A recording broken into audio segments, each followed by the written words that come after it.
Hey guys, this is another FTW podcast, Liontamer videocast. What I'm doing right now is I'm going to show you the steps I took today to brew beer. Yes, this is a Wrestling with Beer supplemental video. Yes! Alright kids, here's where we're going to start the brew process. The first thing we're going to do is we're going to add some water to the stove, into the pot, which has a long spoon in it right now. There's a snowblower, and here's the water that I'm going to be adding. Yes, I'm out in my garage, but this is how I don't get in trouble. So, we are going to add the water. Remove the spoon and add the water right now. Now, when you add the water, I'm using my distilled water.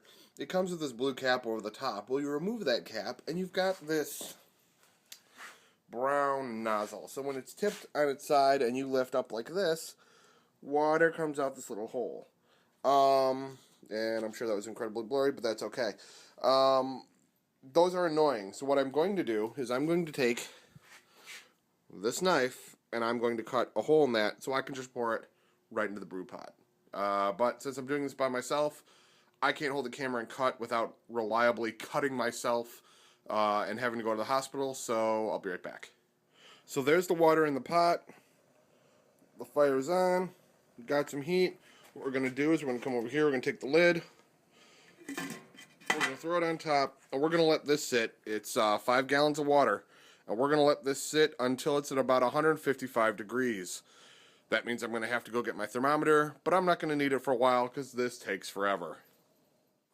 So now the step is to crush grains. Here I have my caramel grains. Here I have my, what they call the special B grains. And then I have the roasted barley. So what I'm going to do is I'm going to stick them all into this bag, take a rolling pin, and crush them. Not pulverize them, just crack all the grains. That way I can put them into a muslin bag. And when the water temperature out in the garage is at 155 degrees, I can seep these grains in there. And that's the first step in making my wort.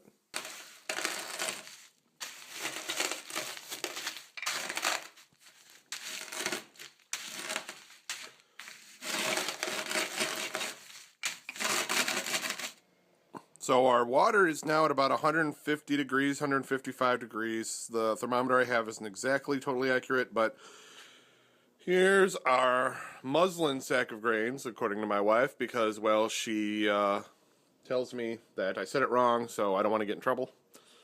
I kid, she's really not busting my balls on that. What I'm going to do is I'm going to tie this bag into a knot, and just to keep the grains in there, just a loose knot, and we're going to soak it in here for 15 to 30 minutes. So here it's been about 25 minutes, give or take a minute. I'm supposed to seep these grains here for 15 to 30, and as you can see, we've got some good, nice color of our wort. All these grains here, basically we're just going to let them drain here a bit, and then we're going to set them aside and bring this son of a bitch to a boil. Okay, kids, we've achieved a boil. Our wort is still kicking here pretty good. Here's the next step. We're going to remove the pot, and we're going to add malt extract. Let me at least turn this down right now. That was stupid. Because I have to go get an igniter to restart the flame. Okay, so what we're going to do is we're going to open the bags of malt extract here, and we're going to stir it into the pot. But I need to remove it from heat and whatnot, so I'm going to set it down on the ground. So, I'll be right back. Okay, here's the wort after I've added the malt extract, which was kind of a messy process. I actually had to siphon some of my wort out of the pot. It was into this cooler because I didn't have anything else around. And then what happened was I dumped it in the backyard. What's now in the cooler is foam that was on top, and I was waiting to see some boiling bubbles. So as soon as I see the boiling bubbles, I'm going to add my Cascade hops. Yes, I know it looks like shredded lettuce. Yes, there are bits of it all over my sink because I screwed up pouring it into the muslin bag. but as soon as I see a bubble, and I'm starting to see some activity over on the side here, once I see a quality bubble, I will be adding the hops, and that will boil for an hour. So this is every brewer's nightmare. Luckily it was minor today. We had a boil over. It's what happens when you don't pay attention. You get a lot of grossness and you lose some layers of your wort. It happens. It's actually my first failure here. My first boil over. But what we're going to do, because the timer went off, we're going to remove this. And for a couple more minutes, we're going to add in some Fuggle hops. That's only going to be in for 2 minutes. So once we add that and soak that in for a couple minutes, we're then going to go to the next step, and it's a fun one. The Fuggle hops here, this is in pellet form. These are aroma hops. That's why they're only in for 2 minutes. So I'm going to put the camera down and we'll add another round. Okay, the timer just went off, so it's time to take this off the heat. As you can see, we had a good boil going for these last few minutes. And we'll take the hops out. A lot of lovely hops. I mean, we just reused the muslin bag from the grains. So we'll take that. We're going to throw that. Yeah, we'll stick it right down here. And then I'm going to move this brew pot. So let's put the lid back on. Kill the heat. And I'll see you in a sec. Okay, so here's my brew pot. I just moved it from the garage. It's on the rocks because we're outside. And we're going to use a wort chiller. So we simply remove the lid. And I guess I'm going to have to be slightly unsanitary and set that there. Grab the wort chiller. And put it into the wort. Then I crank the hose.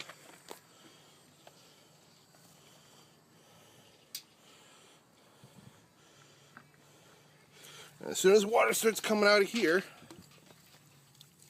there we go. What it's doing is now that is cycling through the metal coils and removing the heat from the wort. Once it gets below about 80 degrees, I can then take my next step. So it's going to do this. Have fun. Okay. Here's the wort moved out of the pot into the brewing bucket. There's the wort chiller. And the pot lid that needs to be cleaned. What we're going to do now is I topped it up to the 5-gallon mark, not counting the foam. And what I'm going to do is take this handy drill with an aerator wand, and I'm going to aerate the beer just a bit to get it good and ready for the yeast. The yeast need oxygen, and yeah, they need the oxygen, so this is the best way to infuse it. Okay, now I take the thief, this wine thief, and I stick it in the wort. What it's going to do is it's going to pull up some of the wort.